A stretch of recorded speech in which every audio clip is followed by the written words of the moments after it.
it will, and in fact, one very important aspect we need to look at, because the whole Ram Janmabhoomi movement, because it was spearheaded by the BJP, there has been an attempt at saying that the Ram Mandir and the quest for the Ram Mandir is an aspect that is stronger in North India and does not connect to the rest of the country, and that is an untruth. I want to go back to Virendra Hegde ji, who I have with me on a better connection right now. Virendra ji, sorry we got disconnected the last time we were speaking because I think of the bandwidth problem. And my question to you is this, and by the way, I'd like to mention that the 600 kilogram main temple bell of the Ram Mandir has also been brought in and manufactured from Rameshwaram, Tamil Nadu. So this temple has been built from soil, contribution in different ways, stone, metal, everything from different parts of the country.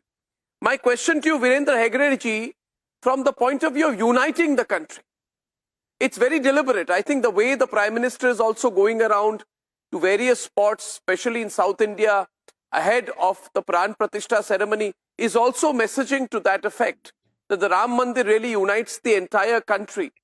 I'd like your thoughts on that, sir. I totally agree with this, because from the childhood we have been brought up with the story of Rama. So we have example of Rama for everything, from sacrificing his pleasure for the keeping up his word with his parents, the way he spent his time in the forest, the way he sacrificed his personal pleasure and hard work was and in the forest he never spent. There is no incident of his weeping or desperately shouting at his parents or somebody. So every time we see that he is always having a positive note. So this is the greatest message to the world. When you are in difficulty, when you are in a challenging situation, don't bow down, don't get upset, don't get worried, but face it properly. He lost his wife. His wife was carried away by somebody. But instead of again getting desperate and weeping, he started fighting for the justice and fighting for the cause. So this is the message from which we have grown up. We have grown up with the same message. So it is uniting India is definitely through his story, and he is going to Rama and Krishna are the two personalities which unite the whole country. Sorry. They are the uniting factors, definitely. Absolutely, it is. Absolutely it is. Ayodhya से एक बार फिर मैं जाना चाहूंगा कामेश्वर चौपाल जी के पास. कामेश्वर जी, आपने जब पहली बात कही तो आपने कहा कि 500 साल की जो तपस्या है उसको मतलब कल एक तरह से 500 साल की तपस्या के बाद मंदिर बन रहा है. तो जितने कार सेवक हैं, आप उनसे कई लोगों के साथ संपर्क में रहे होंगे और शायद अभी भी हैं, तो उनमें से कितने अयोध्या पहुंचेंगे, कितने अयोध्या में होंगे, और जिन्होंने मतलब कार सेवा में जिन्होंने अपना योगदान दिया, उनके लिए कल का अलग महत्व होगा.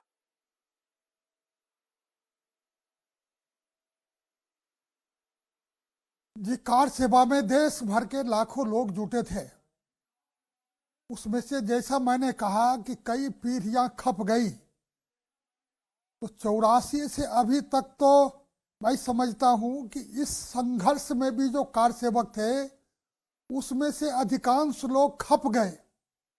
अब नेतृत्व वर्ग में ही लिया जाए तो इस संघर्ष के जो प्रमुख मार्गदर्शक थे, प्रमुख अग्रणी मार्गदर्शक करने वाले, उसमें से अधिकांश लोग चले गए हमारे बीच से. वैसे कार सेवक जो आत्माहुति दे दिए तो दे दिए, जो स्वाभाविक जीवन जीने वाले थे उसमें से भी चले गए. जो लोग हैं उसमें से अभी अयोध्या में भारी संख्या में लोग जमे हुए हैं, काफी उत्साह में है. पूरे चौक चौराहे पर वो मग्न है राम के भक्ति में. और हम लोगों ने योजना बनाई है। अभी तो देश के प्रतिनिधि के रूप में हमारे संत आए हैं, महानुभाव आए हैं, लेकिन उसके बाद की भी हमारी योजना है।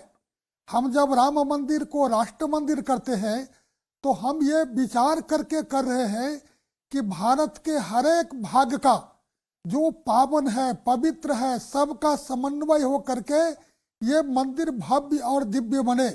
इसलिए हमने देश के सभी देव स्थलों से वहाँ देवों का चरण रज लाया था, सभी पवित्र नदियों का जल लाया था, सभी तीर्थों का रज लाया था, और इन सबों को लेने के साथ साथ देश के हर एक भाग के लोगों का इसमें सहभागी हो गए। इस प्रकार की योजना प्रारंभ से थी, और अभी सभी कार सेवक भगवान का दर्शन कर सके, इसकी भी योजना हमारी है।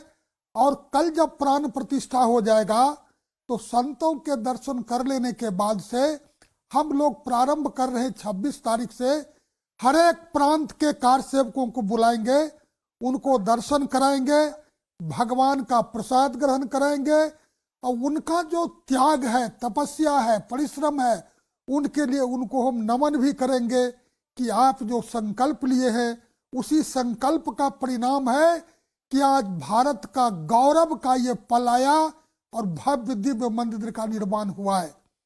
मैं समझता हूं कि राम मंदिर बनने से देश में बड़ा भारी परिवर्तन आएगा, क्योंकि राम भारत का चरित्र नायक है, और चरित्र नायक होने के नाते राम के चरित्र जिस प्रकार से इस देश में हम पढ़ते हैं, जानते हैं, वो समाज में समता का, बंधुता का, समरसता का, स्नेह का भाव लेकर के राम ने समाज को तब जोड़ा था, और आने वाले समय में भी जब राम विराजेंगे तो भारत के हर एक व्यक्ति के हृदय मंदिर में राम विराजेंगे, और उनके आचरण में परिवर्तन आएगा, चरित्र में परिवर्तन आएगा, और देश निश्चित रूप से राम के चरित्र से प्रेरणा लेकर के देश में जो कटुता है उसको दूर करके भारत में प्रेम का, स्नेह का गंगा प्रवाहित होगा, ऐसा मुझे लगता है।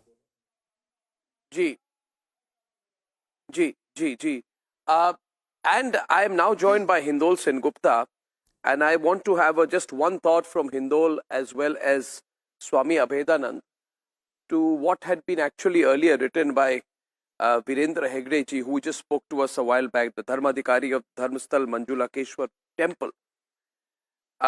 Hindol, as a historian and as a scholar of modern India, you know, there are people, for example, Virendra Hegde has said that the Hindu community has been the victim of conspiracies carried out in the pretext and under the cover of secularism. Now, in that context, where the word secularism is always used to sort of trap the Hindu community in various conspiracies, put it on the defensive, how do you view tomorrow's event? Is this a moment of inflection in a way? Hindol.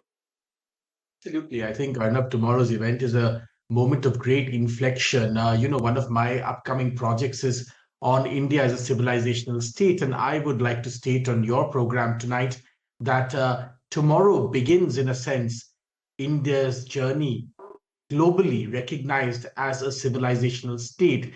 Till now, we've been talking about India as a civilizational state, but there hasn't been any visible demonstration, as it were, of India's place as a civilizational state. And the coming of the Ram Mandir is that. You spoke about conspiracy, Arnav, so allow me to mention one that I'm noting at this moment today. I find it extremely disturbing, Arnav, that people are not mentioning, all the great critics are not mentioning abroad and in India, that the same Supreme Court judgment that allowed for this temple to be built gave around double that amount of land for a mosque to be built. And today we know, Arnav, that of the millions of dollars that have been raised for that mosque to be built, 40% have been given by non-Muslims. What more can be really an example of the kind of institutional validity and the pluralism that Indian civilization and society has? What more can we demonstrate than this. And yet people are barely talking about this. People are silent about this. And I do think this, if there's one conspiracy to highlight today, this is it. Well, I think you put that very well. I'd like to close with Swami Abhedanandji. Swamiji, globally and across the world, my earlier question to you, I'm just taking off from what Hindol has said, India as a civilizational state.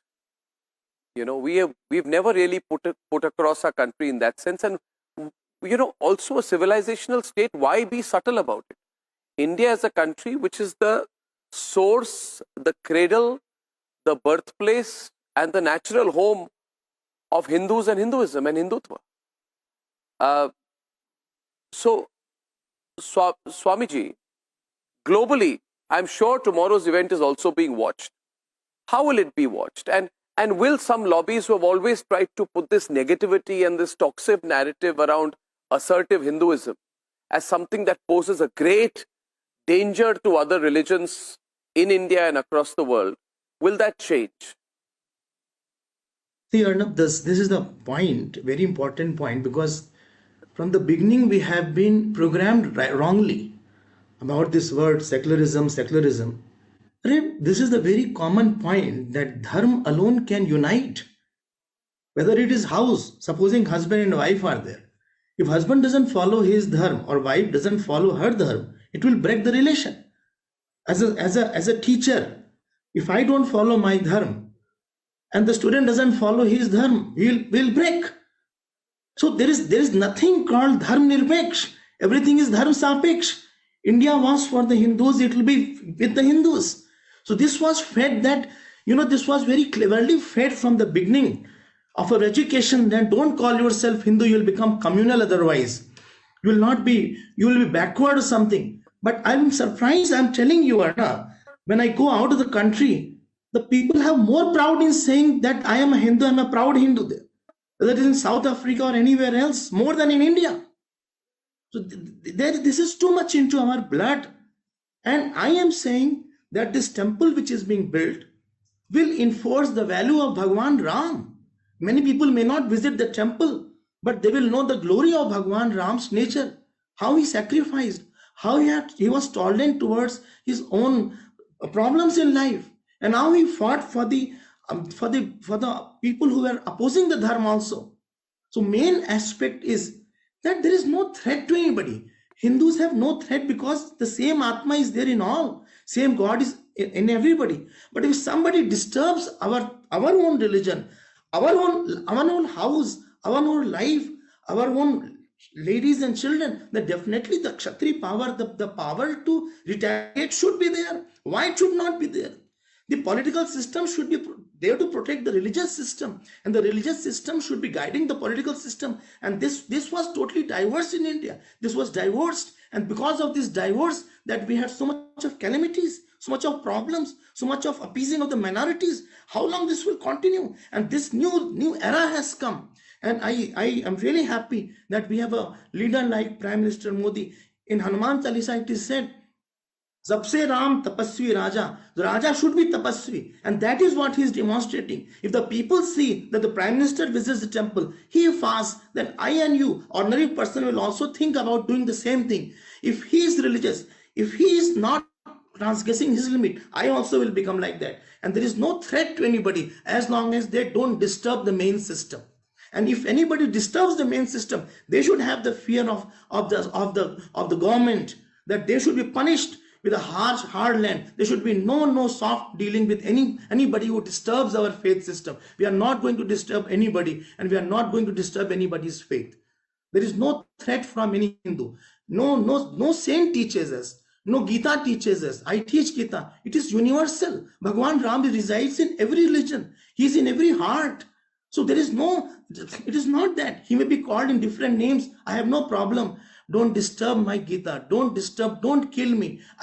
If you want to live, you have allowed me to also to live. You cannot live unless you allow me to also to live. And if anybody is there who will be living only for himself and try to disseminate and clear everybody, then that person or that particular community also will not be able to survive. And this is what I want to say, that we should be ahead in that manner also. We should first live the values what Bhagwan Ram says. Temple building is one thing, but that temple has to be built in our heart also. Then only we can be living, walking, talking, live Ramas, at least some representative, some monkeys. We cannot become Hanumanji, but we can become some monkey of Bhagwan Ram. Yes, yes. Swamiji, I think both you and Hindol have completed the discussion extremely well. I will only say that for millions and millions of Hindus, Ram Lalla is more than just the deity. He represents righteousness and hope. And I also agree with what you said. Equality to all, appeasement to none. Let tomorrow be the start of a new era in our country's history. Swami Abhedanandji, Kameshwarji, and Hindol, thank you very much for joining us. And ladies and gentlemen, as I wrap up only for tonight, I'd like to remind you that we have crews from all our network channels in Ayodhya tomorrow, and we're all prepared and excited about bringing you tomorrow's coverage of the historic Pran Pratishtha ceremony of the Ram Mandir. See you tomorrow. Goodbye.